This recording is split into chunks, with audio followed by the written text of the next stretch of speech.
Welcome to my YouTube channel Frames and Flavours. ഇന്ന് ഞാൻ നമ്മൾ മലയാളികളുടെ ഇഷ്ടവിഭവമായ ഒരു നാടൻ ഞണ്ടുകറി റെസിപ്പിയാണ് കാണിക്കുന്നത്.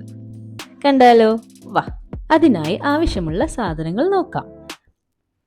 10 ചെറിയുള്ളി, ഒരു വലിയ സവാള നൈസായി മുറിച്ചത്, 3 പച്ചമുളക്, 1 ടീസ്പൂൺ ഇഞ്ചി ചതച്ചതും, 4-5 വെളുത്തുള്ളി ചതച്ചതും, ഒരു മീഡിയം സൈസ് തക്കാളി, ആവശ്യത്തിനുള്ള കറിവേപ്പില.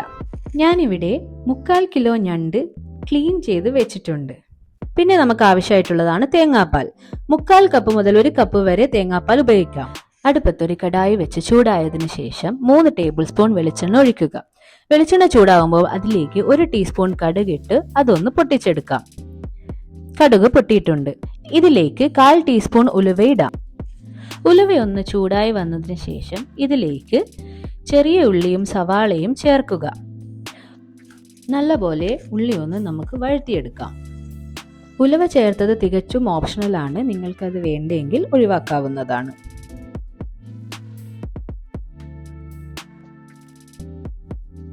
ഉള്ളി നന്നായി വഴണ്ടു വന്നിട്ടുണ്ട്. ഈ സമയത്ത് ഇതിലേക്ക് ചതച്ച് വെച്ച വെളുത്തുള്ളിയും ഇഞ്ചിയും ചേർത്ത് നന്നായി നമുക്ക് മിക്സ് ചെയ്തെടുക്കാം. ഇഞ്ചിന്റെയും വെളുത്തുള്ളിയുടെയും പച്ചമണം മാറിയതിനു ശേഷം ഇതിലേക്ക് പച്ചമുളക് ആഡ് ചെയ്യാം. ഇനി ഇതിലേക്ക് തക്കാളിയും അല്പം കറിവേപ്പിലയും കൂടി ചേർത്ത് നന്നായി ഇളക്കി യോജിപ്പിക്കുക. തക്കാളി നല്ലപോലെ വെന്തുടയണം. ഇടയ്ക്കിടയ്ക്ക് ഇളക്കി കൊടുക്കാൻ മറക്കരുത്. തക്കാളി നന്നായി ഉടഞ്ഞു വന്നിട്ടുണ്ട്. ഇനി ഇതിലേക്ക് 1/4 ടീസ്പൂൺ മഞ്ഞൾപ്പൊടി, 4 ടീസ്പൂൺ മുളക് പൊടി,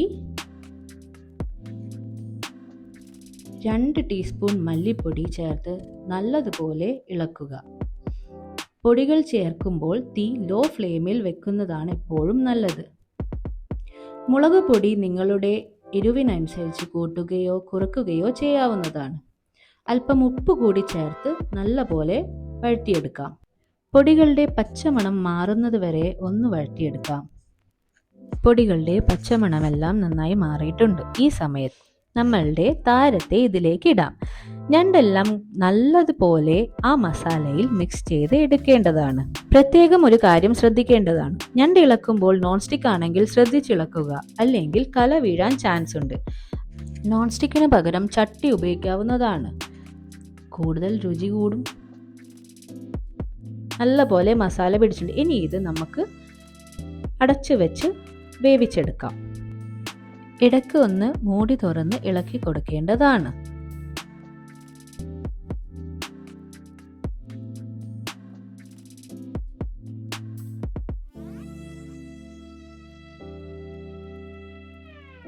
ഇതിലേക്ക് ഞണ്ട് വേവാൻ ആവശ്യമായിട്ടുള്ള വെള്ളം ഒഴിച്ച് ഒന്ന് മിക്സ് ചെയ്ത് എടുക്കാം.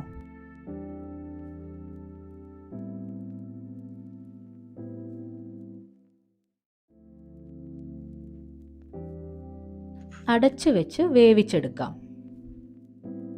നല്ല പോലെ തിളച്ചു വന്നിട്ടുണ്ട്. നോക്കിക്കേ. ഒന്ന് അങ്ങോട്ടും ഇങ്ങോട്ടും ഇളക്കിയതിന് ശേഷം ഇതിലേക്ക് 1/4 ടീസ്പൂൺ കുരുമുളക് പൊടിയും 1/4 ടീസ്പൂൺ ഗരം മസാല പൊടിയും കൂടി ചേർത്ത് നല്ലതുപോലെ ഇളക്കുക.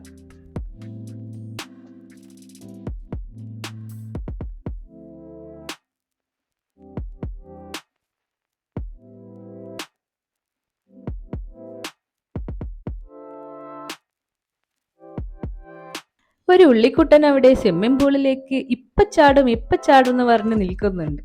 അവനെ ഒന്ന് തട്ടി ഉള്ളിലേക്ക് ഇട്ടിട്ടുണ്ട്.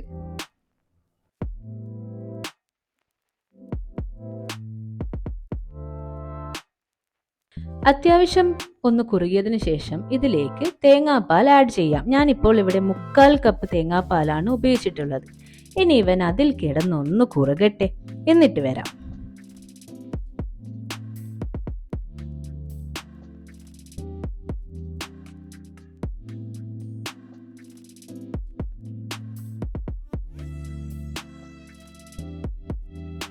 എണ്ണയൊക്കെ നന്നായി തെളിഞ്ഞു വന്നിട്ടുണ്ട്. നോക്കിക്കേ.